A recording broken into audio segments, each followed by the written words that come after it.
전공을 다 이렇게 벽을 쳐놓으면 진정한 혁신이 일어날 수가 없는 건데, 사실 교수들 입장에서는 그냥 전공의 벽 속에 갇혀 있으면 편하시거든요. 입학도 중요하지만 사실 뭐 세 단계를 거쳐서 이제 지방에 인력이 빠져나간다는 거 아닙니까? 이제 입학 시에 이제 서울로 가는 학생들이 많아지는 거고요, 수도권으로.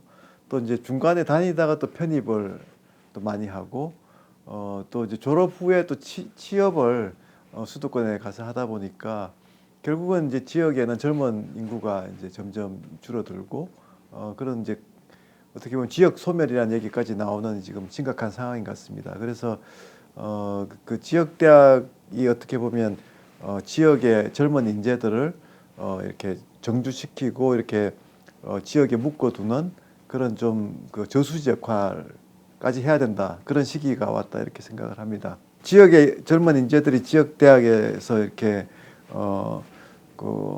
공부도 하고 또 이제 뭐 창업 준비도 하고 취업도 하고 하는 이제 그런 선순환 구조가 이제 일어나려면 결국은 지역의 대학이 지역과 동반 성장하는 모델을 만들어내야 되잖아요. 근데 지금까지는 지역 대학들이 어떻게 보면 중앙만 다 쳐다보고 있었던 거죠.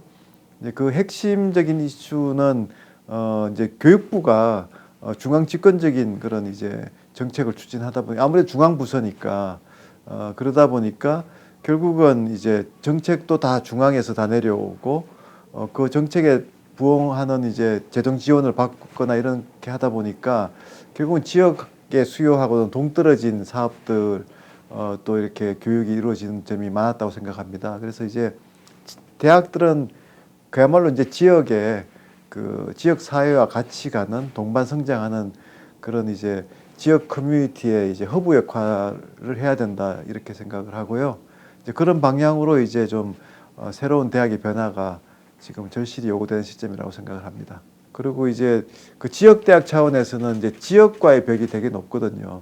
지역의 산업, 또 지역 사회와의 이제 벽이 높은데, 그 벽 중에 하나는 이제 지방 정부, 지자체랑과의 협력이 거의 없죠. 그래서 예를 들어서 뭐 부산시다 그러면 부산시가 지향하는 여러 가지 산업 발전 이런 계획들이 있을 텐데, 거기에 부응하는 인재 양성이 되느냐 하면 그게 쉽지가 않거든요. 왜냐하면 부산에 있는 대학들이 다 서울의 그 교육부의 그 이제 그 중앙 집권적인 그런 이제 정책을 따라야 되는 구조였기 때문에 그렇습니다. 그래서 이제 이번에 라이즈 사업이라고 해서 교육부가 가감하게 교육부의 사업 예산의 50%를 지방 정부에 이양을 했습니다. 그래서 이제 부산시는 부산시 대학에 재정 지원을 할 수 있는 이제 그런 권한을 가지게 되는 겁니다. 그래서 교육부 입장에서는 이제 과감하게 권한을 내려놓은 셈이 되는 거고요.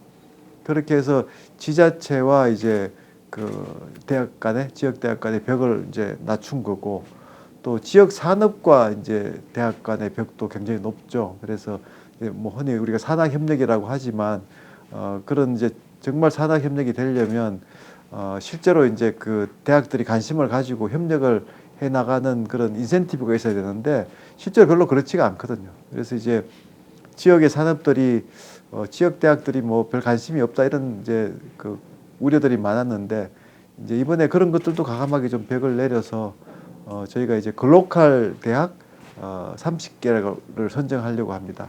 이제 그 4년에 걸쳐서 이제 30개를 선정을 해서 1개교당 이제 1,000억씩 지원을 하는 그 좀 프로그램인데요. 그 프로그램에서는 이제 그 지역 대학에게 지역과의 동반 성장 모델, 특히 지역 산업과의 동반 성장 모델을 제시하도록 해서 그거에 따라서 저희가 지원을 하려고 합니다. 저는 이제 그 한마디로 우리가 이제 표현을 하면 이제 벽을 허물자, 이렇게 이야기를 하고 있는데요. 그러니까 이제 대학이라는 곳이 어떻게 보면 이제 그 요즘은 워낙 혁신이 지금 뭐 굉장히 빠른 속도로 일어나고 있는 시대이기 때문에 그 혁신을 이제 계속 그 가속화시키는 그런 이제 장소가 돼야 되는데, 벽들이 이렇게 다 가로막고 있는 거죠. 그래서 이제 가장 심각한 벽 중에 하나는 이제 전공 간의 벽이라고 생각합니다. 그러니까 혁신은 어떤 분야를 이렇게 융합해서 많이 일어나잖아요. 그런데 그게 이제 전공을 다 이렇게 벽을 쳐놓으면 그러면 진정한 혁신이 일어날 수가 없는 건데 사실 교수들 입장에서는 그냥 전공의 벽 속에 갇혀 있으면 편하시거든요. 그러니까 경쟁도 할 필요가 없고 이제 그러다 보니까 우리나라 너무나 세세하게 전공을 갈라놓고 학생들은 거기에 그냥 선택을 할 수밖에 없는 그러다 보니까 이제 나중에 취업하고 본인이 선택한 전공하고 이게 불일치되는 것도 어느 나라보다도 지금 비율이 높거든요. 그래서 이제 그런 면에서 좀 최근에 보면 이제 입학할 때는 전공 없이 들어와 가지고 1학년, 2학년 이제 수업을 들으면서 본인의 전공을 선택하게 하는 그런 제도들도 지금 이제 최근에 이제 시작됐고 또 교수들도 어느 한 과에만 이렇게 저 연구를 하고 티칭을 하는 게 아니고 소위 조인트 어포인트먼트라고 해서 두 전공에 걸쳐서 이렇게 하게 되면 아무래도 자기 전공이 워낙 있겠지만 다른 전공의 사람들과 이렇게 협력해서 새로운 혁신적인 연구나 티칭을 할 수가 있게 되거든요. 그래서 이제 그런 내부의 벽을 허무는 게 굉장히 중요하고 그렇게 해야지 저는 이제 세계적인 대학에 합류할 수 있다고 생각을 합니다.